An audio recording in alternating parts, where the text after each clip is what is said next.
All right. Looks like the recording's happening. So welcome to the Castle Hill RSL Classics match report for round 11 versus Warringah.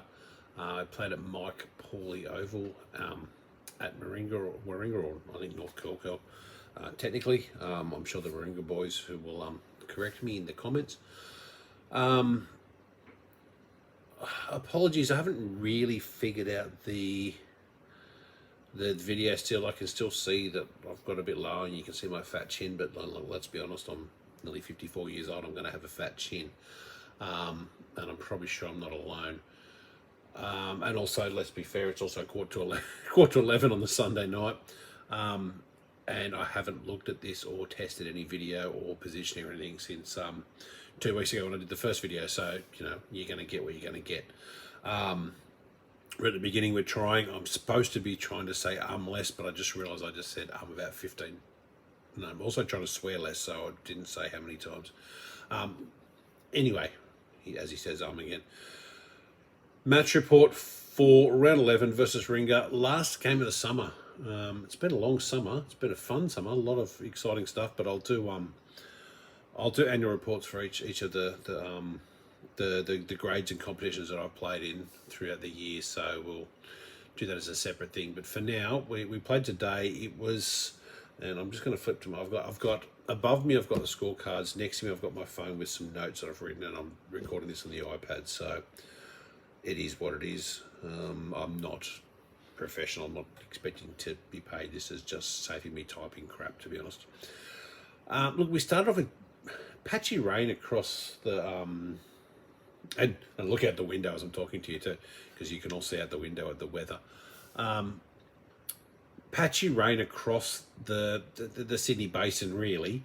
So it was a bit hit and miss as to whether we would get underway today. Obviously, everybody's always really keen to get a game in, especially the last game of the season. I think there was a few other games called off. I haven't gone back and had a look at that. That's just anecdotally from what I was told today. So we were lucky to get on. Driving up from the coast where I've come up from, it was pouring down in Hornsby. I'd heard some reports that Rozelle, which is not that far from where we were, was raining, and St Ives as well. So to get it on, get no interruptions. The wicket was in great condition. The ground was in great condition, as it always is out at Warringah. The boys do a fantastic job out there. We moved across from the number one ground. I think from memory, their fourth and fifth grade sides got into the final, so we were bumped down a couple of grounds, but that's okay. We're there just have a bit of fun anyway. It doesn't matter. We're not precious about the grounds. So anyway, the scorecard says we won the toss and we chose to bowl. I think Michael stepped in as the skipper, as James was running a little late, but as the Castle Hill way is, you win the toss, you bowl, you lose the toss, you bowl. So we bowled.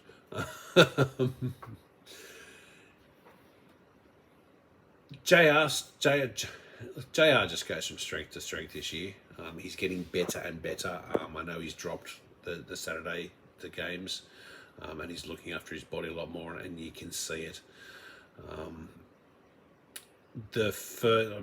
think JR bowled 6 overs up front in his first spell, sitting at 2 for 8 after 6. That'll tell you.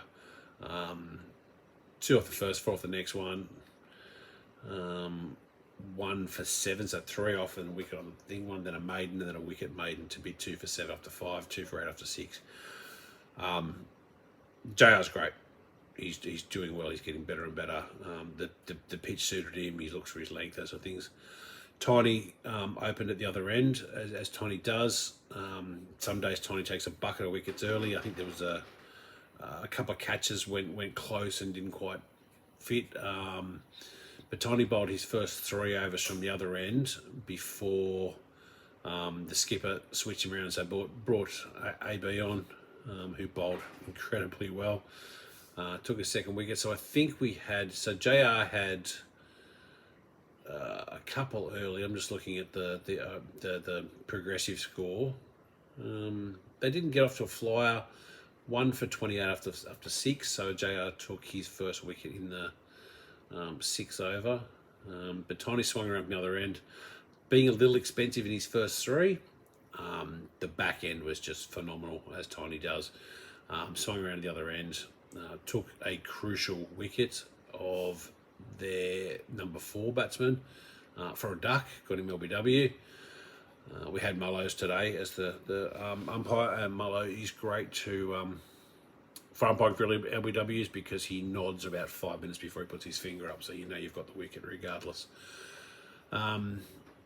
Anyway, JR ended the day 2 for 19. He bowled. He had the LBW early. He had bowled an incredible bouncer to get the glove, and Mick took a superb catch. So that was their 2 openers out to JR. AB came on, bowled fantastic as well. So JR 2 for 19 from 8 is like spectacular stuff. Like 2 wickets, 2 runs and over. What are you going to do? Tiny 1 for 34 from his 8 is spectacular bowling. Once he flipped around to the end, it was much more suited to him. I think Tiny went for what? Looking at this, he went for 21 off his first 3, and 13 from the remaining 5. So, and took a wicket. It shows you the class of Tiny. And congratulations to Tiny. Last week, I think he took. Well, I know he took his 200th wicket for Castle Hill. I'm still sitting on 198, so I'm incredibly jealous of you, mate. But well done for doing that. I think you're at 201 now. 200. I don't think you had a bit more. I think maybe 203. So you've skipped ahead of me in the number of wickets for Castle Hill, but couldn't be more proud of you. AB 2 for 33 from 8 again, just over 4 and over on a ground. It was a funny ground. It was it looked like it was going to be better value for shots, but yeah, a lot of them the put up short. So shots that could have been 4s were 1s or 2s. And it's probably the difference between the 2 sides, and they capitalised and they're running with their 1s and 2s better than we did. And I'll get to the final result soon, but that's sort of, it was what it was. So far we're at 7 minutes and 22 seconds, and I'm already a lot longer than last week's report. So this is, I'm either getting better at waffling, or I've left me drink somewhere too. So I'm gonna have to do this fairly quick because I'm getting thirsty. They had 3 guys in the bank. That middle overs, Stan came on, none for 20 from 5. Myself, none for 33 from 7. Jamesy 1 for 19 from 4. We weren't expensive. Definitely very few 4s, 6s, boundaries, that sorts of things. They were very good at just death by 1,000 cuts, really. Cuts for 1s and 2s, and kept the score ticking along, and they did well. I mean, the score was not, in the end, it was 6 for 167. It certainly wasn't off 40 overs, so you were talking 4 and over on a ground. As I said, I thought it was going to deliver a bit more value for shots, so you had to run, and they did well. They ran well. They had 3 guys in the bank. My mate Chris did very, very well. Shout out to Chris.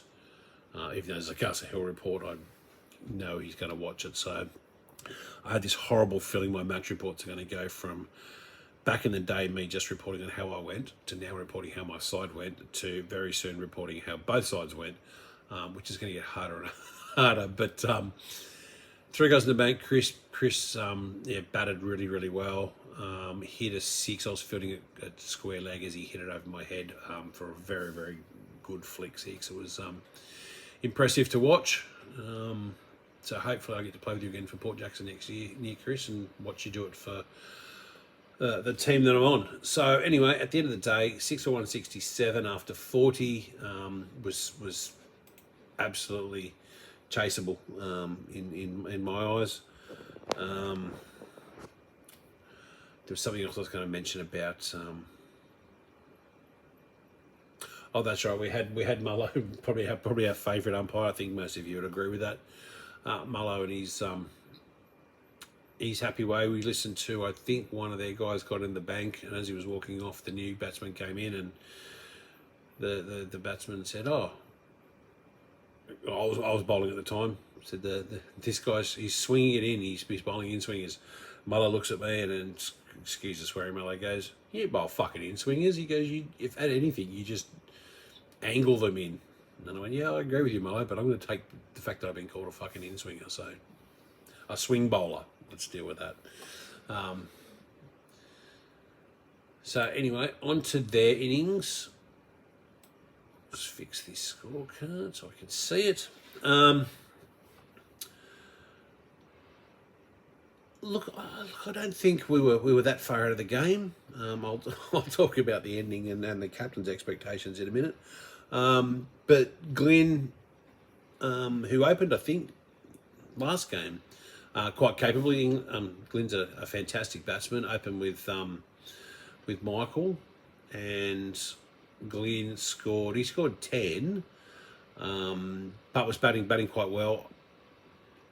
Weirdest thing ever, I think Glenn scored the first boundary, which was strange for him to score a boundary before Mick. I think he got out, we talked about it, I think he got out the ball straight after it, but anyway, he scored 10.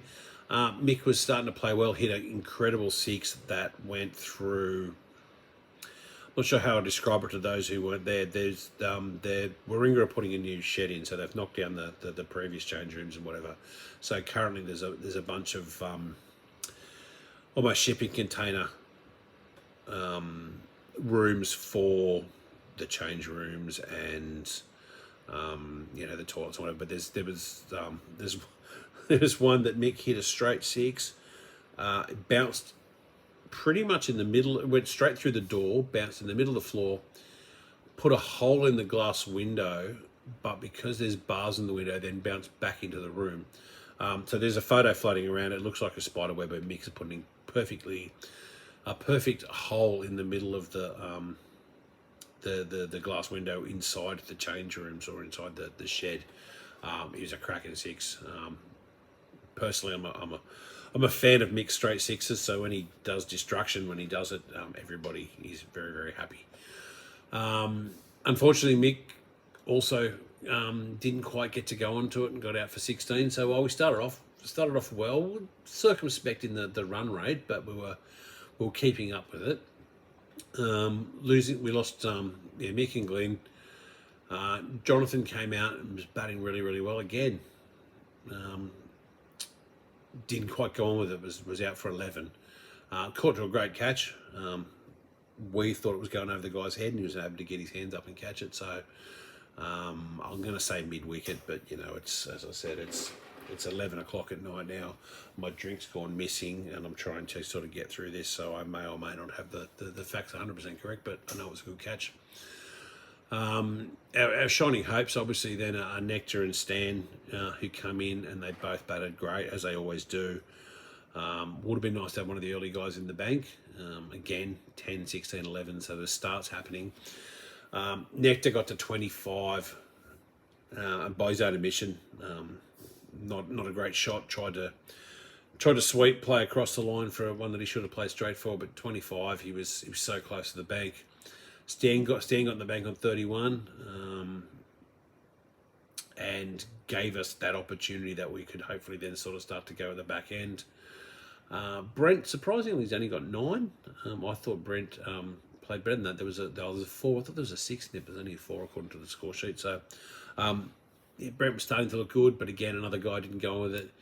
Jamesy run out for 13.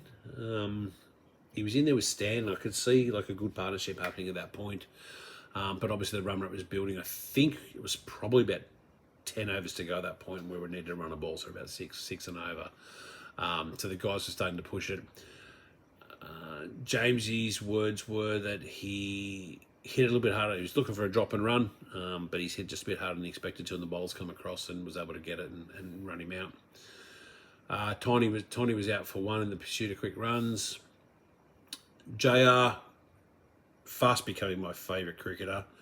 Don't tell Westy from a Saturday side that, but JR's a fantastic cricketer. Possibly could be batting higher than he is, but it's a quality batting side up above us. But JR not out in 7. AB's come in, and at this point I'm sort of looking at it because I'm number 11, thinking, well, we've got to stand in the bank. If these guys can sort of kick it along a little bit, then I might be able to just sort of, you know, hit and giggle, not use up too many balls. But unfortunately, AB was caught and bowled for 6.